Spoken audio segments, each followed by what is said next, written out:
intercambiando con jóvenes, estudiantes, trabajadores de centros laborales, miembros de las Fuerzas Armadas, del Ministerio del Interior, con toda la sociedad en los barrios. Y en todos esos lugares, en cada uno de los intercambios, el tema de la agresión a Venezuela, de la necesidad de solidarizarnos con el proceso bolivariano y con el pueblo de Venezuela, estuvo presente. Es una manifestación a lo largo y ancho de la isla, y que no solo es en la isla de Cuba, es en toda América Latina y en todo el mundo.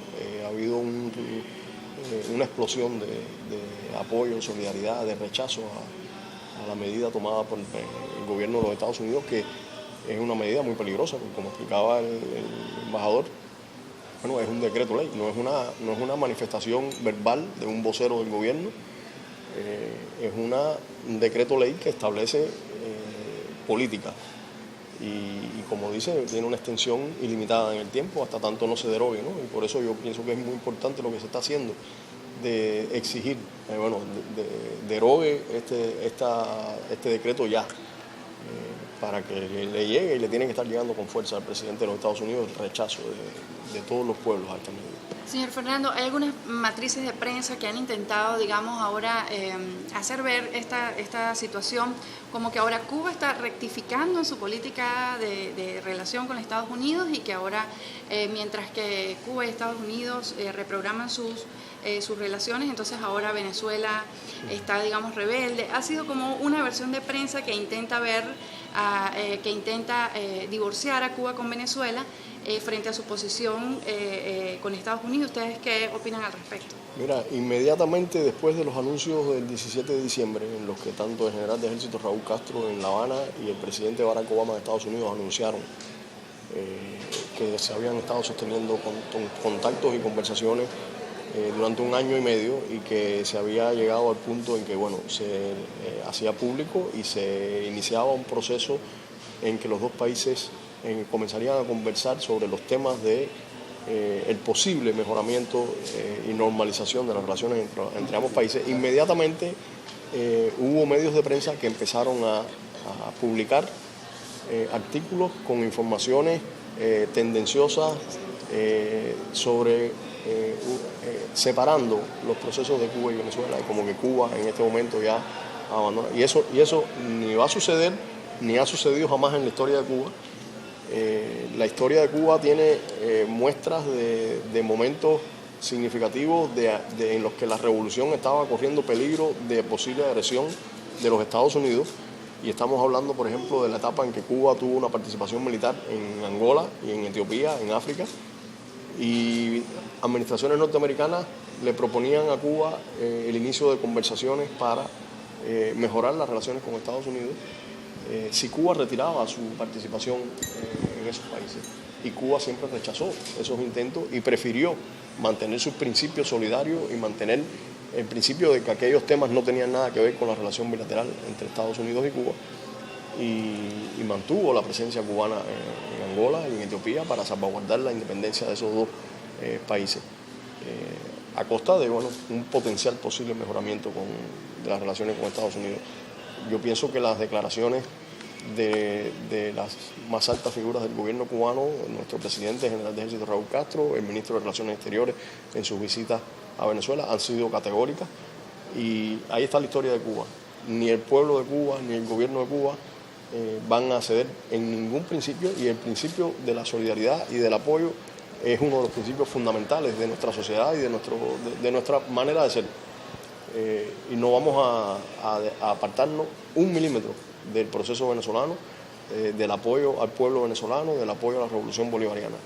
Los venezolanos, los bolivarianos, el gobierno pueden contar con nosotros, y pueden contar con todos los cubanos, y pueden contar con los 5 también, porque fue mucho lo que se hizo en Venezuela a favor de nuestra causa, y nosotros siempre vamos a llevar en nuestros corazones la solidaridad del pueblo venezolano y la solidaridad explícita del comandante Hugo Chávez con nosotros 5, la manera en que con el afecto, el cariño y la solidaridad con que recibió a nuestros familiares cada vez que se encontró con ellos, y además la del presidente Maduro también, que cuando era un diputado en la Asamblea Nacional nos hacía llegar misivas y literatura latinoamericana, revistas militantes sobre temas latinoamericanos a las prisiones con su tarjeta de diputado. Le agradecemos a él, le agradecemos al proceso revolucionario bolivariano y a todo el pueblo de Venezuela esa solidaridad con los 5, y nosotros la vamos a devolver también. Estamos para Telecimarrón, la televisora comunitaria de los afrodescendientes en Venezuela, la zona de Barlovento. Una pregunta que tenemos desde hace tiempo, usted que fue víctima de la injusticia norteamericana que vivió. Hay un dato estadístico muy interesante, que en las prisiones norteamericanas la mayoría, el 80-85% de los condenados son afrodescendientes, los más pobres, los afrodescendientes, los hispanos.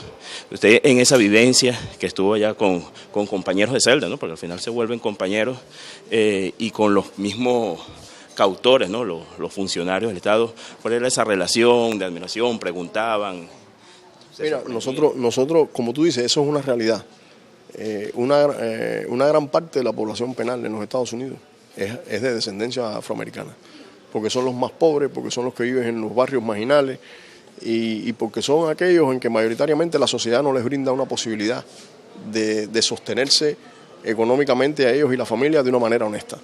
La sociedad les restringe, les limita esa posibilidad y a la misma vez a través de los medios de comunicación le están incentivando constantemente la necesidad de consumir. Entonces es un mensaje, digamos, esquizofrénico. Por una parte, es una mente dividida, ¿no? Por una parte le están incentivando a través de los canales de televisión, a través de los medios de prensa en general, a través de las influencias de la sociedad, la necesidad de consumir, la necesidad de tener para ser alguien.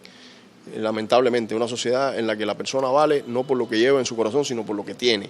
Y eso lo están incentivando constantemente. Y por otra parte, la sociedad no le da la posibilidad de acceder con un trabajo honesto a los ingresos que le permitan niveles de consumo no exagerados como los que le están proponiendo, sino al menos decentemente. Y entonces, como resultado de eso, hay una gran parte de la población afroamericana que está en las prisiones.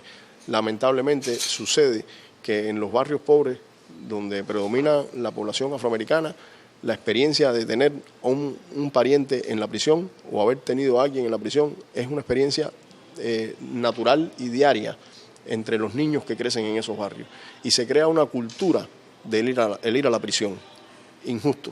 Hay incluso modas que se ponen de manifiesto en la sociedad norteamericana, que son modas que provienen de la prisión, en la ropa incluso, ese pantalón colgando, eso es de la prisión y se impone como cultura en esos barrios pobres, es lamentable. Los nietos se vuelven prisión. Se vuelven prisión, entonces es lamentable. Y siempre nosotros tuvimos excelente comunicación y relaciones con los afroamericanos en la prisión y recibimos también el apoyo y la amistad de muchos de ellos durante nuestra estancia en la prisión. Y realmente lo agradecemos.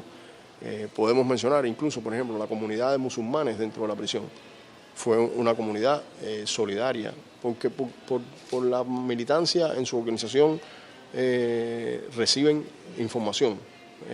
Los musulmanes tienen su propia literatura y les llega a la prisión y en esa literatura se hablaba del caso. Y siempre se acercaron a nosotros, es la experiencia de los 5, de cualquiera de nosotros 5, se acercaron a nosotros en las prisiones para solidarizarse con nuestro caso, para plantearnos cualquier cosa que necesitemos, ahí estamos. Así que nosotros tenemos un aprecio grande por la comunidad afroamericana de los Estados Unidos.